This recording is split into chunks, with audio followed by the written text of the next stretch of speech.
บ้านนี่เนาะยืนก็เอาซะเบิ่งอีกอย่างเฮ้ยนั่นยังมีคำลับอีกชั้นอีกบ่มีความลับน้องเพิ่นว่าเพิ่นอยากเบิ่งโทรศัพท์อยากเด็กเห็นอยากเบิ่งความลับอีกเบิ่งความลับเบิ่งประตูมีความลับบ่เฮ้ยบ่มีแล้วว่ายันมีความลับเครียดอันนี้การเฮาก็ได้ไปเนาะเครียดอย่างอีกแม่นแล้วเนาะไปอยู่ดีเขาไปอยู่มื้อนั้นมือเพิ่นคล่ำมันเด้เฮ้ยมีการเครียดโอ้ตายเลยเครียดอีกว่าบ่แม่นบ่โดยบ่ได้เครียดมั่นใจสิหายบ่เนี่ยบ่ตูนมาซื้อถือกระปุ้นมาให้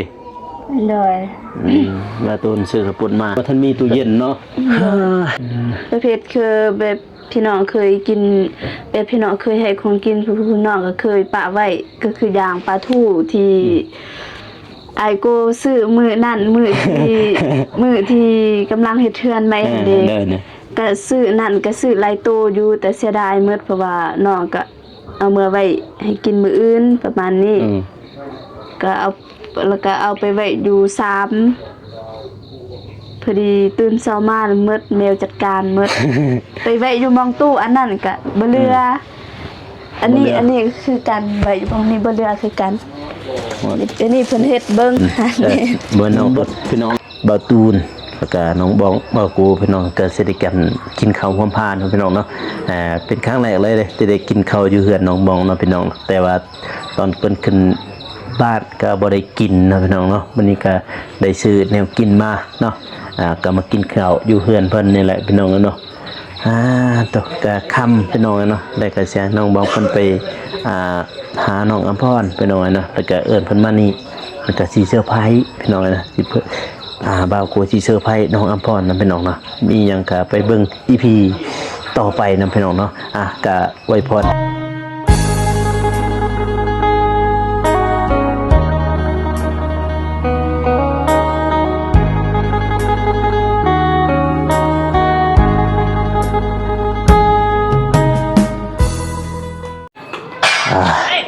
น้องไงเนาะ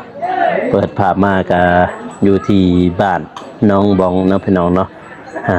ก็มื้อนี้ก็หลังจากฝนเช้าตกพี่น้องจึงเข้ามาหาเพิ่นนำพี่น้องเนาะ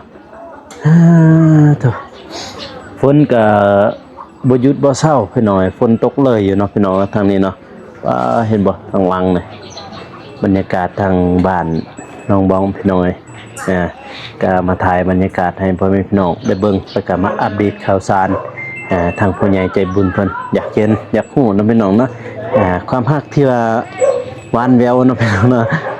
เพิ่นก็อยากเบิ่งความฮักของเอาตูนเนาะพี่น้องนะแล้วก็ทางบ้องพี่น้องน้องบ้องก่อนอื่นบ่เถอะก็สบายดีเด้อพ่อแม่พี่น้องเนาะบ่ว่าสิอยู่ภายในหรือว่าต่างประเทศก็ยินดีต้อนรับเข้าสู่ช่องบ่าวกูชนบทสปปลาวพี่น้องเนาะมื้อนี้ก็มาอัปเดตที่บ้านน้องบองคือเก่าคือเดิมพี่น้องเนาะก็แต่ว่าบ่าวตูนเพิ่นอยู่ในพี่น้องมาก่อนเฮาอีกเด้อเพิ่นมาก่อนเฮาพี่น้องทางมาหาน้องบองพี่น้องแต่ก็คือเก่าพี่น้องฝนก็บ่หยุดบ่เช้าเนาะพี่น้องเนาะแต่ว่าเบิดมื้อเลยมื้อนี้นี่ฝนตกพี่น้องเนาะมื้อนี้ตกพี่ฮอดตอนแรงนี่จึงได้หยุดพี่น้องก็เลยมาถ่ายงานนะพี่น้องเนาะถ่ายคลิปให้พ่อแม่พี่น้องเพิ่นได้เบิ่งนะพี่น้องเนาะทางน้องเบาเองก็บ่ได้ไปใช้หรอกพี่น้องมื้อนี้เพราะว่าฝนตกพี่น้องเนาะนี่ก็อยู่เฮือนอยู่ซ่านเพิ่นนี่แหละพี่น้องเนาะป้าโถเห็นบ่กองล่างเพิ่นสะอาดสะอ้างพี่น้องงามดีแล้วก็สวยงามจบตาพี่น้องเนาะเห็นบ่กองล่างเพิ่นก็งามเนาะพี่น้องเนาะก่อนอื่นก็ฝากเป็นกำลังใจให้เด้อพี่น้องเนาะก็อย่าลืมอยากขามโฆษณาเนาะพี่น้องเนาะนั่นแหละเป็นกำลังใจของเบาโกพี่น้องไปเดี๋ยวเราเข้าไปหาทางบาซูนกับน้องบองน้องพี่น้องไป let's go โอ้กองล่างสวยงามห้องน้ำก็สำเร็จจบสมบูรณ์นะพี่น้องเนาะห้องน้ำก็ได้เปิดนี่เฮือนครัวพี่น้องเอ้ย เฮือนขวาแล้วโอ้ยเฮ้ยบ่ได้ขึ้นเฮือนขวาดนเลยเฮ้ยปาตัวเต้อเห็นยังเลยเฮ้ยยูนิตี้ระบุดเลย ถ่ายคลิปบ่ นี่โอ้กินข้าวปุ้นมาเฮ้ยมาจากโมงตื่น ดุนแล้ว ฮะ 3 โมง 4 โมง ถึงแต่ฝนเช้าค่ะ คนเศร้า ฝนเช้ามัน3 โมงบ่ฝนเช้า สบายดีเด้อ สบายดีเด้อสบายดีน้องบ้อง โดยสบาย มืดนะบ่นี่เนาะยืนค่ะเอ้ย เอาซะเบิ่ง อีหยังเฮ้ยนั่นยัง ฮะ มีคำลับอีกชักอีก บ่มีความลับน้องเพิ่นว่าเพิ่นอยากเบิ่งโทรศัพท์ เด็กเห็น งาน อย่าเบิ่งความลับอีก เบิ่งความลับ เบิ่งประตูมีความลับบ่เฮ้ย บ่มี แล้วว่ายันมีความลับ ต้องเครียดแล้วนี่ เขียดอีหยังอีกบ่ได้เคยใจ เพิ่น สิ ฮู้ คิด ไม่ได้เพิ่นอะไรฮู้รหัสเฟซเขาก็รหัสหน้าจอล็อกหน้าจอบ่ได้ฮู้อะไร แม่นบ่เนี่ยนะเนาะคนสำคัญเนาะก็ฮู้แล้วเนาะน้องบ่เนาะน้องบ่ไปใช้มื้อนี่ อยู่บ้าน อยู่บ้านอยู่เพื่อน เลย ติดไม้นะยันเขาบ่ได้ยินอ้าวอุ๊บว้าเสียดายนะดอกไผ่อยู่เนี่ยบ่มีแกตูนซื้อดอกไม้มาให้น้องถึงดอกหนึงอยู่นี่อยู่หันดอกหนึงอยู่หันดอกหนึงติดอ้อมบ้านเลย ไฟเขาก็บ่แห้งนะไฟโทรศัพท์กันนี่ไฟประตูนแห้งกว่าต้นนั้นแห้งกว่า มาคำแท้บ่าวกูเอ้ย โอ้ฝนตกเฮ้ย สิได้เดินทางก่อนนั่นน่ะ จะไปใช้ สิ เฮ้ย ไปหาน้องก็เลยเพิ่น ฮะ สิไปหาน้องก็เลย อัปเดตบ้านน้องก็เลยบ่ ก็สิไปอัปเดตกับแม่นก็ไปเยี่ยมยามน้องเพิ่นดนเลยไปหา อืม ได้ขึ้นบ้านใหม่ จักมือเลยเพิ่นขึ้นบ้านใหม่นี่ ฮะ ก็ลืมคือกันนะ 4-5 มื้อนี่แหละ ตั้งแต่เพิ่นขึ้นบ้านเฮาก็ได้ไปเนาะ แม่น แม่นแล้วเนาะไปอยู่ดีเขาไปอยู่มื้อนั้น อืม มือเพิ่นคล่ำมันเด้ เอ้ย มีการเขียดด้วยโอ้ตายเลย เครียดอีกว่า บ่ แม่นบ่ โดย บ่ได้เครียด เลย มั่นใจ สิหายบ่เนี่ย บ่ตูนบ่ซื้อถือกระปุ้นมาให้ โดย บ่ตูนซื้อกระปุ้นมาหากมาพี่น้องโอ้ยทางบ้านข่อยแห้งฝนตกแห้งนั่นครับ หยุดก่อนหน่อยหนึงเอ้ย เอ้ย เครียดอีหยังอีกชาวคน มันน่ะ ไผเครียดไผวะนี่ฮะ บ่ได้ซื้อปลาดุกมันเครียดแต่บ่ได้ซื้อปลาดุก อันนั้นน้องบ้องเอื้อยเจ้าจะกินแล้วกินอีหยังได้ได้หั่นน่ะ มีแต่ ปลา ปลา ปลาน้ำคลอง บัดแต่ละมื้ออันนี้แบบสมมุติว่าบ่มีปลาน้ำคลองนี่ว่าซั่นนี่ผักหญ้าก็ได้ที่เรากิน ได้ผักเนี่ยกินได้ ปลาดุกปลา ได้ ดุ บ่ กกินบ่ได้ บ่ได้เลย โดย อันนี้ ปลานิลบ่ได้ อันนี้ก็บ่ได้ โดย แบบซีนหมูนี่ยังได้บ่ บ่ บ่ได้คือกัน โดย บัดนี้ กินได้แต่ประเภทผักนะ มีแต่ผัก โดย คืออีต้นนั้นซั่นน่ะกินอันนั้นบ่ได้มีแต่ปลาน้ำคลอง ตลาดเฮาในนาจะมีอยู่เนาะถ้าแต่งเนาะคันมีอันมื้อหน้ามื้ออื่นสิซื้อมาให้เราอีต้นนั่นเด้พ่อแม่ไปใช้มื้อนี้ ออก เดี๋ยวน อก ออกเวียกอยู่บ่มื้อนี้ไปเวียกอยู่บ่ เดือนหมด อยู่กันหมด โดย คือกัน บ่ตูนก็อยู่เฮือนหมดน่ะตูนเนาะอยู่บ่ อยู่เรือนนั่นแหละ นอนพี่น้อยไปใช้บ่ได้ฝนตกเด้ ไปใส่บ่ได้ฝนตก เพราะว่าฝนนี่ก็ได้พี่น้อยจากมือใดสิเศร้ามาทันหูเลยโอ้บ่ตูนบ่ซื้อกระปุ่นมาให้นี่นั่นน่ะคืออำเฮ้ย คือเคลือบใน แซ่บบ่ ก็แซ่บอยู่ แซ่บอยู่ แซ่บอยู่แสดงว่าบ่แซ่บ แซ่บก็แซ่บอยู่ก็แซ่บบัด ก็ นี้ แซ่บอยู่แสดงว่าบ่แซ่บ โอเคมันเป็นจังซั่นเลยเด้บ่ตูดสิไปหาน้องกันเด้อก่อนแล้วจะนำมึงจึงมาพอกันในนี้อีก สิไปบ้านน้องก็เลย แม่นสิไปเยี่ยมยามน้องโดนบ่ได้ไปหา จะน้อยที่ไปจะไปตอนนี้บ่ แม่นสิมื้อสิค่ำ ไปตอนนี้เอ้ย ฝากโทรศัพท์นะ บ่เป็นหยัง เอา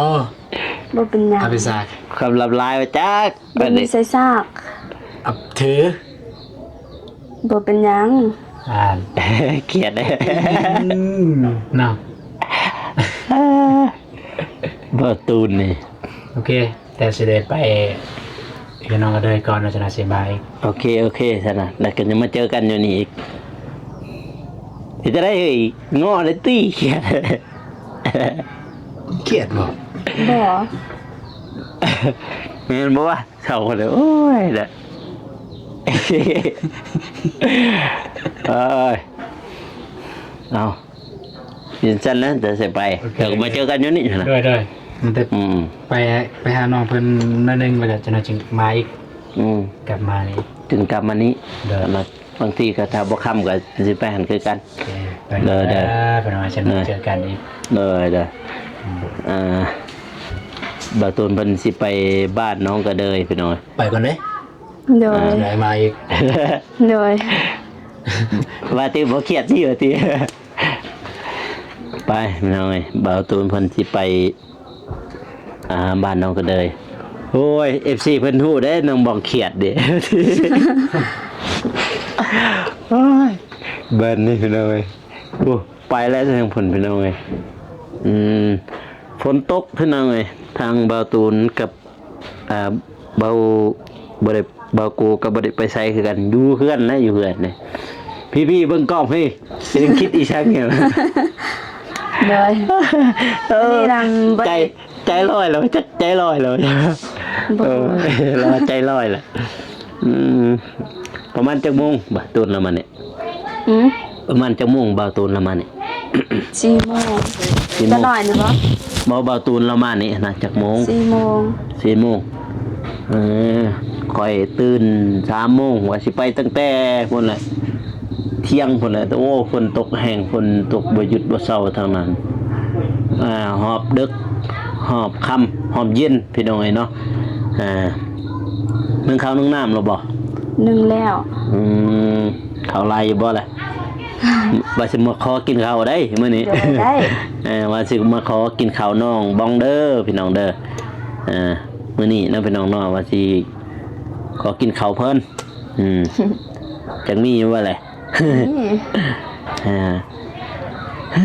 พี่น้องเอ้ยทางพ่อแม่เพิ่นก็บ่ได้ไปไสพ่อครูก็บ่ได้ไปไสเพราะอันนั้นพ่อแม่ก็บ่ได้ไปไสคือกันมื้อนี้นี่เพิ่นก็อยู่พอฝนตกเด้เมื่อวานนี่เมื่อเซ่เมื่อวานธุระเห็นบ่ค่อยลงสตอรี่เห็นว่าสิไป ว่าสิไปสวรรณเขต อ๋อเห็นอยู่ ไกลเติบ ไปสิไปเฮ็ดหยัง โอ้ยสิไปหาทีมงานพุ่นแหละไปหาบ่าวเมฆบ่าวเตียงพุ่นได้ทางนั้น ทางนั้นบ่ ทางนั้นแหละทางไปหั่น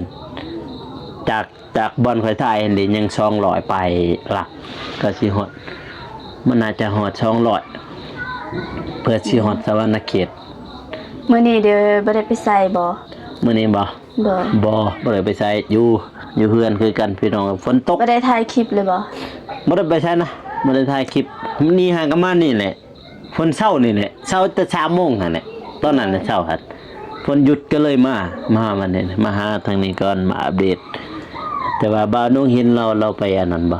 ไปเสบ่ไปกวดแม่แล้วบ่ โดย ไปกวดแม่กวดเมียแล้วนำพอเมียเราถือผ้าเด้ไก่เด้เราก็ไก่สิเกิดคือกันนะติคือสิแม่นเพราะลูกเราก็สิเกิดคือกันนะเมียเราถือผ้าเป็น8-9 เดือนนี่แล้วว่า8 เดือนนะบ่ประมาณนั้นแหละพี่น้องเอ้ย14น่าจะฮู้อยู่ดอกเพิ่นก็น่าจะเว้าอยู่ดอกบางครั้งเรากูก็มาอัปเดตพี่น้องเอ้ยทางบ้านน้องมองเพิ่น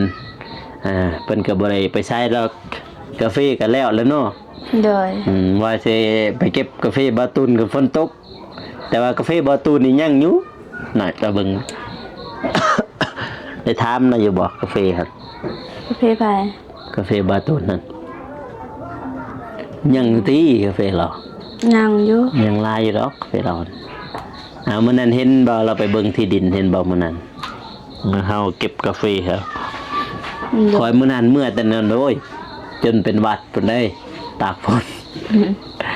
ตากฝนพี่น้องเอ้ยมือเฮาเก็บกาแฟเห็นตากฝนได้แข็งฝนเลยโอ้ FC ว่าทีมงานเล่าใต้นี่โหดอีหลีแข็งฝนเก็บกาแฟพี่น้องเอ้ยบ่หยุดบ่เศร้าเพิ่นน่ะ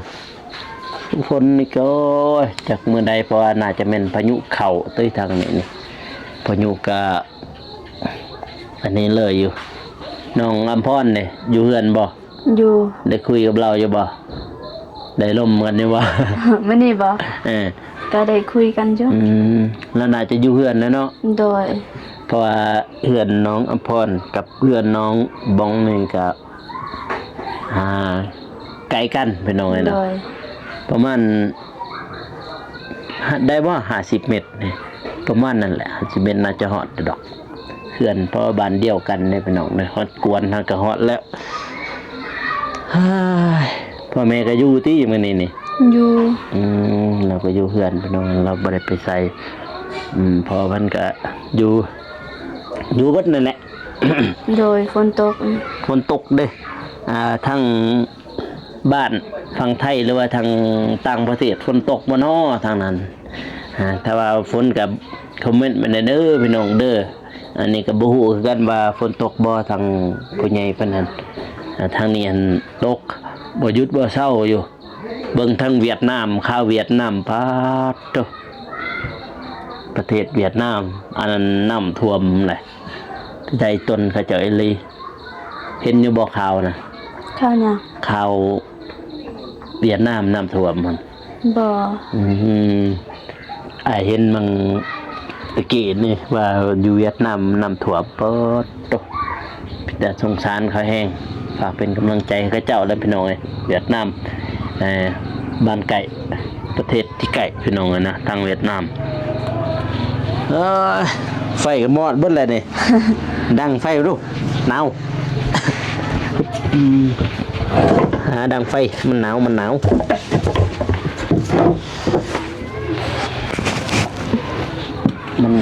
พี่น้อยมันไม่ได้ฮอตเด้อมันหนาวทางนี้นี่อาจจะไปใช้อาจจะมันนี่ อ้ายบ่ อ ตอนนี้บ่ไปเตะบ้าน เตะบ้าน โดย เพราะแล้วก็มักเตะบ้านเนาะ โดย เรามักเตะบ้าน เตะบานภาษาไทยเอิ้นว่าเตะบอลบ่หรือว่าเตะบาน เตะบอล เตะหมักบอล เตะฟุตบอลขึ้นฟุตบอลและบานเตะนี่แหละประมาณนั้นแหละแต่ก่อนน่ะก็มักการเตะบานเตะต่อแต่ว่าต่อนี่บ่เป็นเตะบ้านนั่นเคยเตะอยู่แต่ว่าเตะบ่เก่งนักพอได้เล่นกีฬายามแรงเลยพี่น้องเอ้ย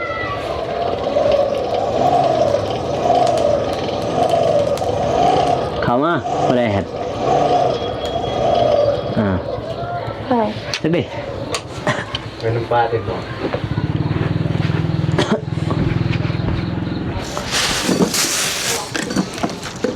เอาน้ำปลา มาเอาน้ำปลาโอ้ น้ำปลาบ่เตียง ดังไฟคิงไฟพี่น้องไอ้นี่เนาะนี่ก็คือวิธีของชนบทพี่น้องไอ้เนาะก็จะดังไฟแล้วก็คิงไฟแบบนี้นะพี่น้องแต่ว่าทางไทยนี่บ่มีได้แบบนี้เฮือนอ้ายก็แบบนี้คือกันเฮือนอ้ายแต่ว่าเตาแบบนั้นบ่เตาเขาก่อเองนะเขาเฮ็ดเองหั่นบ่นี่ก็มื้อพี่น้องมื้ออยู่บ่นี่ฮอดยามหนาวน่ะเด้ทางนี้หนาวอยู่บ่กลางคืนนั่นน่ะ หนาว ลายทางบ้านคอยแห้งคัก เพราะว่าทางบ้านอ้ายน่ะเป็นปากซองเด้อากาศโอ้หนาวแห้งทางนั้นเย็นอีกยามเช้ายามแลงโอ้คันเมื่อต้นแลงนี้ บ่ให้ว่าโลดเริ่มเพราะว่ามันเริ่มหนาวตั้งแต่ปีนี้นี่แหละสิหนาวไวเดือน10นี่ก็หนาวเด้หนาวแต่ก่อนนั้นเดือน11 12พุ่นได้สิหนาวแห้งสิเย็นแห้งหั่นนี่เอ้ยตั้งแต่เริ่มเลยพี่น้อยพี่เดือน10นี่เลยฝนทั้งฝนทั้งหนาวทั้งลมอีกเบิ่งทางนึกจึงเห็นข่าวเขาจะโอ้ยข่าวน้ำท่วมเซกองก็น้ำท่วมแล้วพี่น้อยบ่เรือเซกองบ้านเฮานี่เห็นเขาเจ้าลงข่าวดอกเพราะว่าช่วงนี้อันน้ำอีช่างฝนตกตลอดเด้เฮ็ดให้น้ำท่วมเท่านึงข้าวนึงน้ำแล้วเนาะ หนึ่งแล้ว เห็นยังกินได้บ่เนี่ยมันมีได้กิน โดย เออ นี่กินปลาทูในตูนซื้อมาให้ ของกินน่ะบ่ โดย แต่ว่าให้พ่อแม่เด็กก็ตัวนั้นคือกันบ่ โดยพี่น้องกินแล้วกินข้าวปุ้นกินข้าวเที่ยงมันเป็นข้าวแรงเลย ข้าวเที่ยงเป็นข้าวแรง โดย กินคาบเดียวพี่น้อยท่านกินคาบเดียวก็คือทั้งอ่านเนอะแต่ไม่ได้ลุกเลยมันนี่อยู่ย่านในคดอย่าบอนนั่นฝนตกบ่อยากให้เว้าเลยทางนั้น ดีที่แบบไอตูนโทรมา เพิ่นโทรมา โดยว่า จะเข้ามาเนี่ยเพิ่นก็ถามว่า กินข้าวกินน้ำเนาะ โดยมาตอบว่ายัง ปกติแล้วบ่าวผู้สาวเพิ่นก็ต้องได้ถามในกินข้าวกินน้ำแล้วบ่ ถ้าบ่กินเพิ่นมีแนวซื้อมาให้อายก็ซื้อคือกันซื้อแนวกินมาว่าจะมาขอกินข้าวน้องบองไปหน่อยมื้อ กินข้าวแรงหรือว่ากินข้าวเย็นพี่น้องทางฝั่งไทยก็เอิ้นกินข้าวเย็นเด้น่าสิแม่นกินข้าวเย็นนี่แหละเอิ้นแต่ว่าทางเฮามันกินข้าวเย็นนี่ก็คือข้าวบ่ได้ ข้าวตอนข้าวเย็น ข้าวเย็นก็คือข้าวทางเฮาได้เฉพาะทางเฮาได้ข้าวบ่ได้อุ่นน่ะนะ โดย แต่ว่าทางไทยเขาเอิ้นข้าวเย็นกินข้าวแรงกินข้าวแรงแล้วบ่แบบนั้นนะแต่ว่าทางน้องเพิ่นกินข้าวปุ้นบ่กินนี่ โดย แต่ว่าพ่อแม่นี่ยังบ่ทันได้กินเนาะ โดย เพิ่นยังบ่ทันได้กินเด้บัดแรงมันแหละบัดนี้ให้เอื้อยจะได้เอื้อยจะเฮ็ดเองบ่ เฮ็ดเองแต่บ่มีแนวกิน ไต้ต้น กินแต่ข้าว ไต้ต้นเราเพราะเราก็บ่ส ปลูก บาย ผักกับผักยังบ่ทันได้ไง ยัง มื้ ไม่ อหน้า ได้ ก็บ่ได้ฮู้ได้คิดแต่พ่อคิดพ่อแต่เรื่องน้องหั่นน่ะพ่อแต่เรื่องน้องไปข่าวไปหาน้องก็บ่ได้เฮาบ่ได้คิดถึงเอื้อยจะเลยนะว่าเอื้อยจะบ่สบายหั่นเฮาบ่ได้คิดถึงนั้นมันนี่สิคิดให้ครอบครอบเป็นเอาเลยก็บางทีมาเยี่ยมมายามมันก็สิได้ของฝากของตอนให้เอื้อยเพิ่นแน่ให้เพิ่นแน่พี่น้องเนาะทางมาโกบ่ได้แบบคิดบ่พอนะว่าเอื้อยเพิ่นพอเอื้อยเพิ่นบ่สบายกินเรื่องพักมีแต่พักไล่พี่น้องเนาะเรื่องปลาก็แม่นว่าปลาน้ำคลองแต่ว่าปลาในเฮาเลี้ยงนี่ก็บ่ได้พี่น้องเนาะเพิ่นบ่สบายเด้ผิด กินได้แบบปลาธรรมชาติ ธรรมชาตินี่ได้ โดย ปลาเขาเลี้ยงนี่บ่ได้เนาะ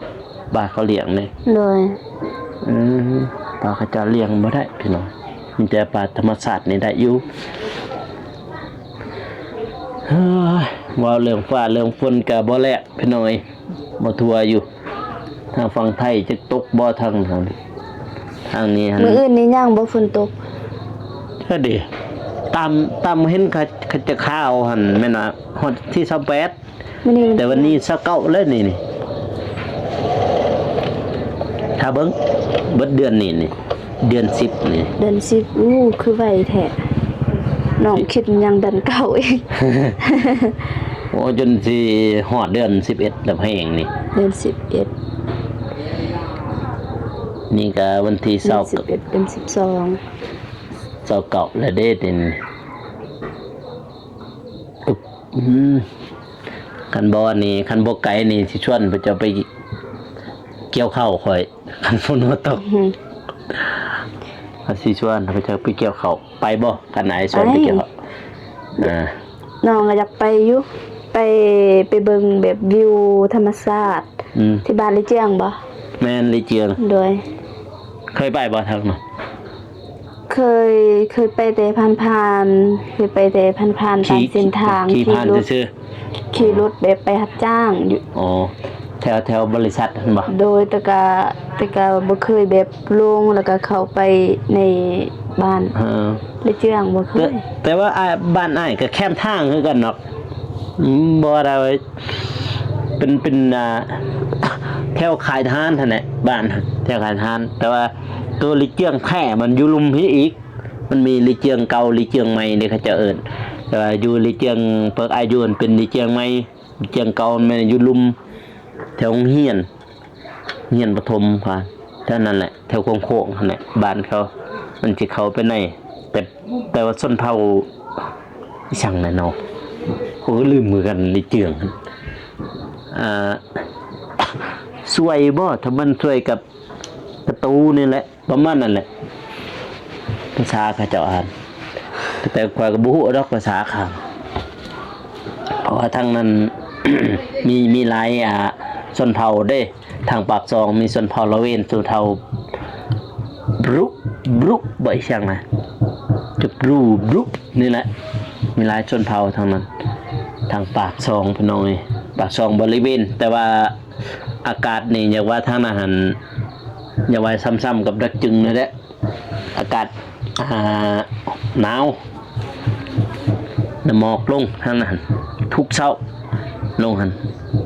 แต่อันนี้เนี่ยโอ้ยช่วงนี้เขาจะไปเก็บกาแฟได้แต่หนูเต็มเลยก็จะไปเก็บกาแฟ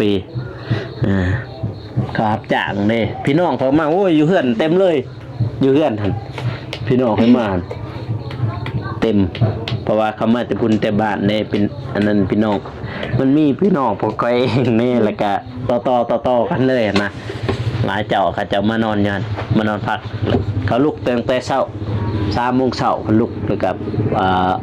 นึ่งข้าวนึ่งน้ำแล้วก็5 โมงแจ้งแล้วก็เขามาหับเดมาเก็บกาแฟคือกันทางนึงก็คือกันบ่คือกันเช้าแล้วก็มาเก็บก็เคยขี่รถตอน3 โมงก็เคยขี่3 โมงเช้าโดยทุกแบบอันนั้นก็ยังเห็นอยู่แบบเดือนบ่แม่นเดือนดาวยังเห็นอยู่ไปเบิ่งท้องฟ้าก็ยังเห็นดาวขี่รถอันนี้ความจริงเลยพี่น้องเพราะว่าเขาเจ้าส่วนลายเขาเจ้าตั้งแต่ท่าแตงนี่ตั้งแต่บ้านน้องเดิมหั่นเด้เขาไปเก็บอยู่ปากซองหมดพี่น้องเอ้ยเพราะว่าปากซองนี่กาแฟบริษัทเป็นหลายปีกายนี่เริ่มเก็บกาแฟก็แต่เดือน10นี่แหละแต่ว่าปีนี้ยังแบบเริ่มเก็บกาแฟรับจ้างน้องก็เคยเนาะเคยบอกกูก็เคยคือกันเคยตอนยังน้อยไปรับจ้างนำแม่นี่แหละไปเก็บกาแฟมาแห้งดึกอยู่บนนี้นี่ได้เขาไปชวนคืออันนั้นเพื่อสิติด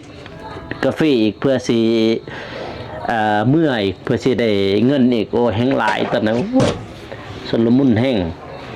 ป้ามืดค่ำเลยป้าอยู่นั่นอยู่นี่แมวกินหมดบ่มีมองไว้แบบซีนแบบเป็นยังไงบ่โดยดีประเภทแบบบ่ทันมีตู้เย็นเนาะโดย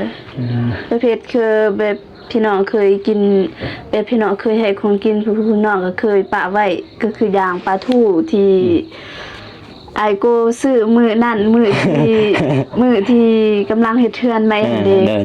ก็ซื้อนั่นก็ซื้อหลายโตอยู่แต่เสียดายหมดเพราะว่าน้องก็เอามื้อไว้ให้กินมื้ออื่นประมาณนี้ก็เอาไปไว้อยู่3พอดีตื่นเช้ามาหมดแมวจัดการหมดไปไว้อยู่มองตู้อันนั้นก็บ่เหลืออันนี้คือกันไว้อยู่มองนี้บ่เหลือคือกันอันนี้เพิ่นเฮ็ดเบิ่งอันนี้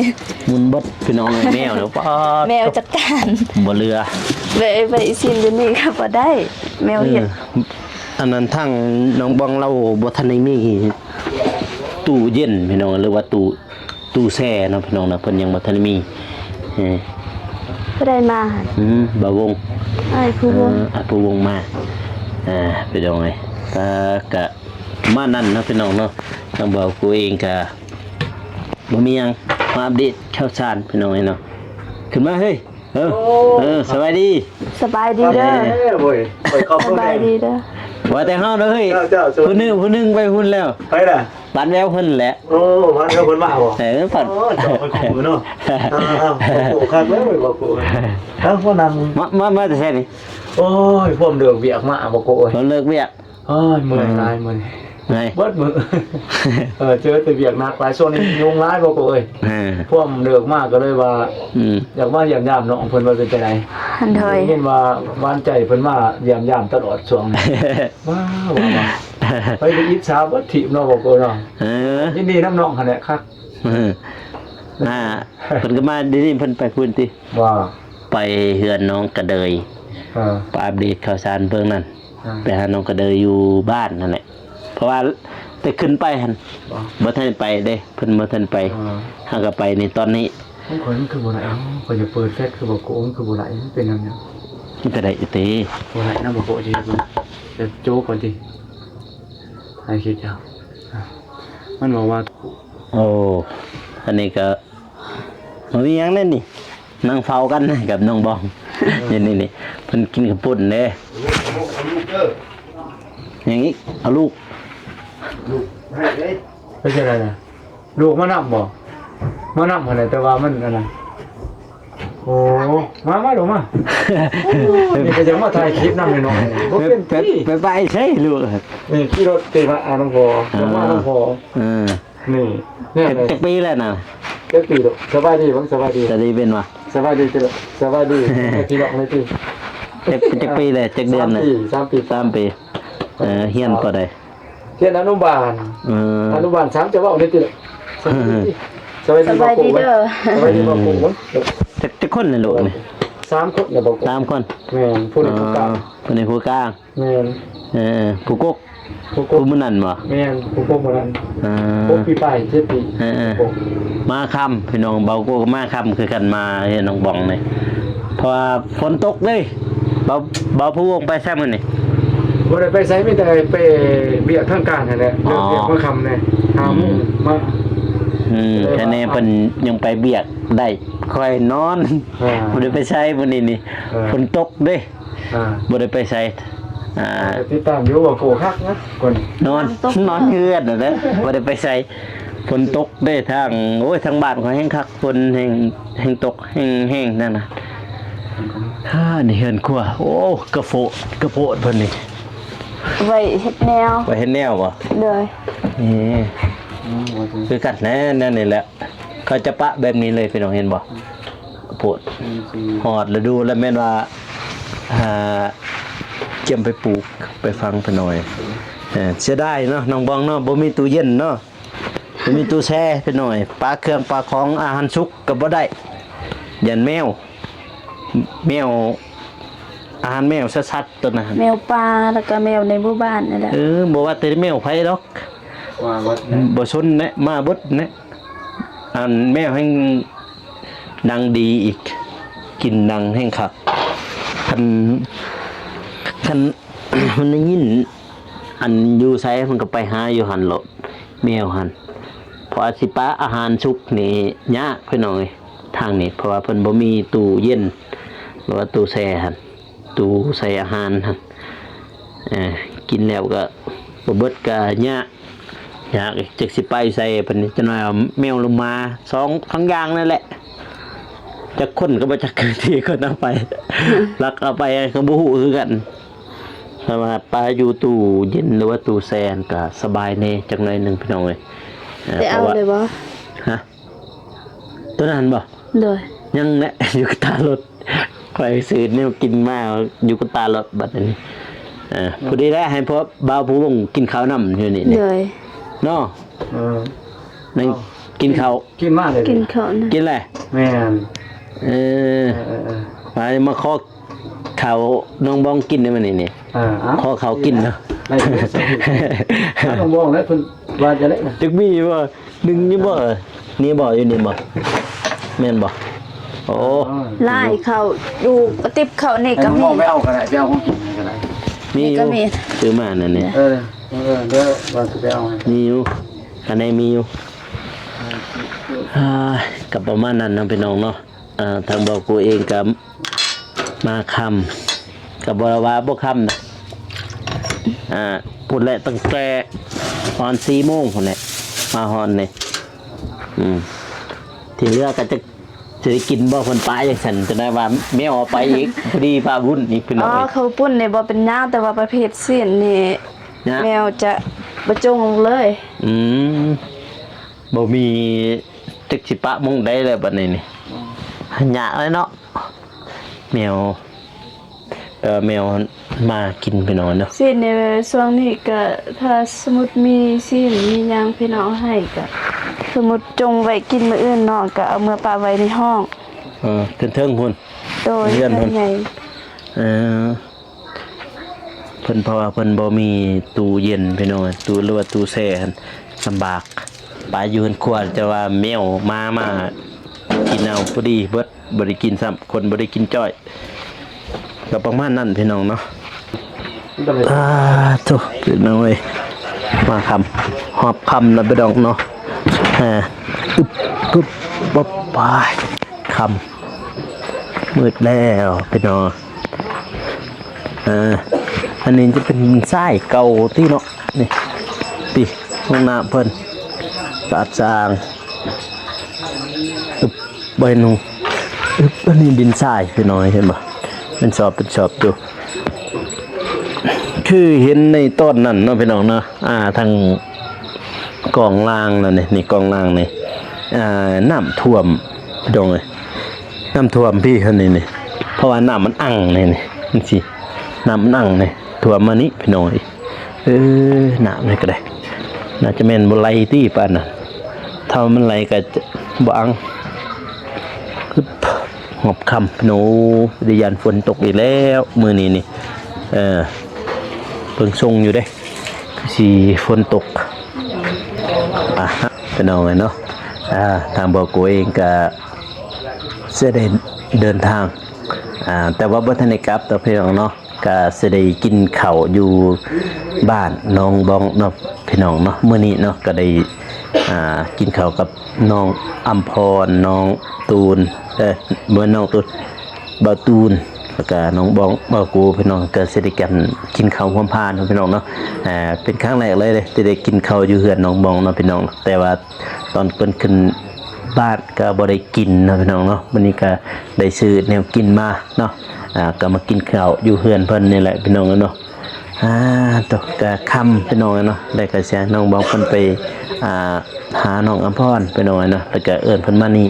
แล้วก็สิเซอร์ไพรส์พี่น้องนะสิบ่าวกูสิเซอร์ไพรส์น้องอัมพรนำพี่น้องเนาะมีหยังก็ไปเบิ่ง EP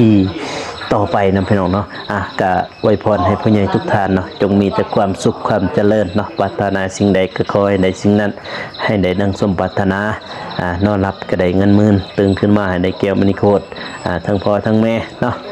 คลิปนี้ก็บ่าวกูสิได้โตลาไปก่อนเด้อพ่อแม่พี่น้องเนาะฝากเป็นกำลังใจเฮ็ดคลิปต่อไปนำพี่น้องเนาะแล้วว่าถ้าเบิ่ง EP ต่อไปที่บ่าวกูกินข้าวอยู่บ้านน้องมองแล้วก็เซอร์ไพรส์น้องอัมพรพี่น้องเนาะสำหรับคลิปนี้ขอกล่าวคำว่าสบายดีพี่น้องเอ้ยแล้วเจอกัน EP หน้าเนาะบ๊ายบาย